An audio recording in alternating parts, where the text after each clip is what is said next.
తెలంగాణ రాష్ట్ర కాంగ్రెస్ పార్టీ రథసారథిగా వ్యవహరిస్తున్నారు మహేష్ కుమార్ గౌడ.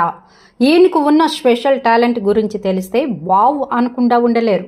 హైదరాబాద్ వెస్ట్ మారేడుపల్లిలో YWCAలో జరిగిన కరాటేలో 3 గంటల పాటు సాగిన నైపుణ్య పరీక్షలో మహేష్ కుమార్ గౌడ విజయాన్ని సాధించారు. దాంతో ఆయనకు ఒకినవా మార్షల్ ఆర్ట్స్ అకాడమీ తరపున కరాటే బ్లాక్ బెల్ట్ డాన్ 7 ధృవపత్రాన్ని అందజేశారు. తన జీవితంలో కరాటే ఒక భాగమని చెప్పారు మహేష్ కుమార్ గౌడ.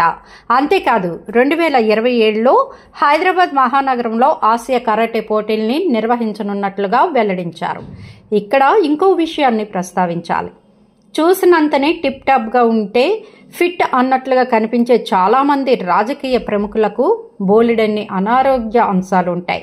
అందుకు భిన్నంగా 60 ఏళ్లకు దగ్గరకు వచ్చేసిన మహేష్ కుమార్ మాత్రం ఫిట్ గా ఉండటమే కాదు, కరాటే లాంటి మార్షల్ ఆర్ట్స్ పోటీల్లో తన సత్తా చాటడానికి మించిన స్పెషల్ ఇంకేముంటుందంటారు?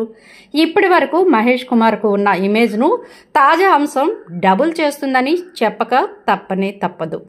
మా వీడియోస్ కనుక మీకు నచ్చినట్లయితే లైక్ చేయండి, షేర్ చేయండి, ప్లీజ్ సబ్స్క్రైబ్ చేయండి.